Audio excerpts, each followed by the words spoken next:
it has to change, and there's no willingness. I mean, I know he's saying yesterday, I made 4 subs to try and influence the game. Ironically, when we looked like we were just getting on top, I thought Kieran Morris was getting on the ball and looking a little bit dangerous, and then he gets hooked, and then he was going on. I put Solomon and Taylor on, as if to say, like, well, the fans have been asking that, and they didn't come on and score. And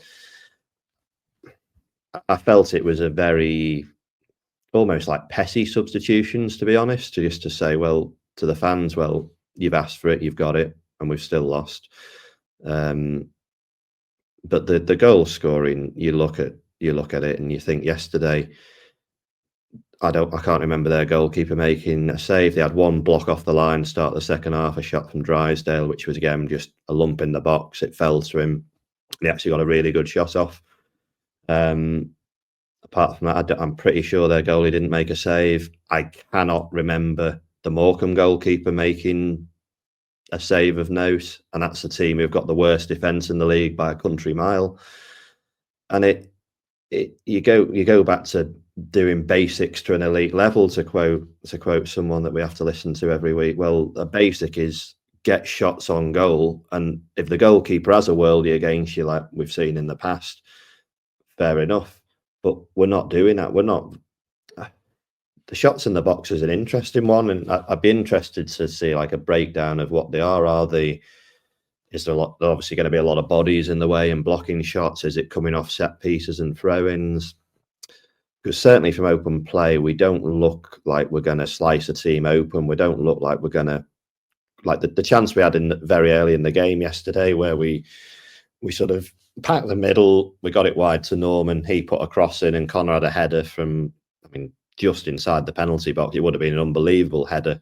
As it was a great header. The goalie made a good save, but that's the only real way of creating a chance you see from us, that sort of crossing the box and trying to get a head on the end of it. Again, I don't think either of the fullbacks overlapped once yesterday.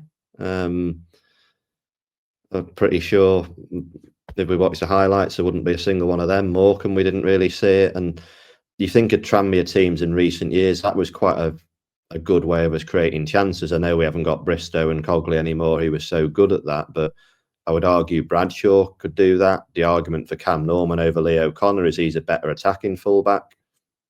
I'm not really seeing it, to be honest, bar like the odd cross, but I don't think it's not Aaron Cresswell delivering crosses. It's sort of quite loopy, weak ones. So the stats are there.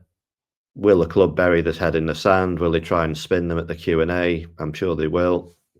But anyone who has a set of eyeballs can see that huge changes are needed. I think the fullbacks there is a really good point to make. I was surprised that Connor Wood wasn't taken off first half of Morecambe game. I thought he improved second half on Tuesday, but again today, probably against one of the best wingers in the league.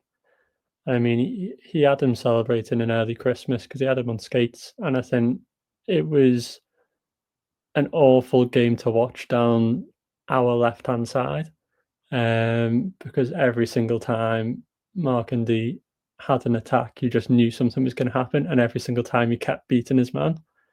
And then again, Connor Wood struggled to go forward and struggled to attack. And I think that's sort of, from what I've seen and heard, the biggest part about him is not going forward, that want to sort of come back and to play it safe. And possibly it's a confidence thing, but I think that's the only thing it can be, because you're not taught to go backwards. You're taught to attack given the opportunity. And I think that's the need for Bradshaw. He's so confident in that attack. It's quite sort of refreshing to watch. Only the last half an hour, but it's refreshing to watch him attack and him go past defenders and try and get forward. I think that's the most sort of worrying thing, is that lack of confidence. But as Finlay said in his press conference against Wimbledon, was it? You've got a manager there who's the most positive manager. Who'll back you no matter what. what more confidence do you need as a player? Obviously the fans are rightfully so getting on the back of the players, but you've got a manager who'll back you. And as a player, surely that has to be enough to have that confidence to go forward and to keep doing things better than what you are, but also have that confidence to know that you can. And I think that's sort of the worrying thing at the minute.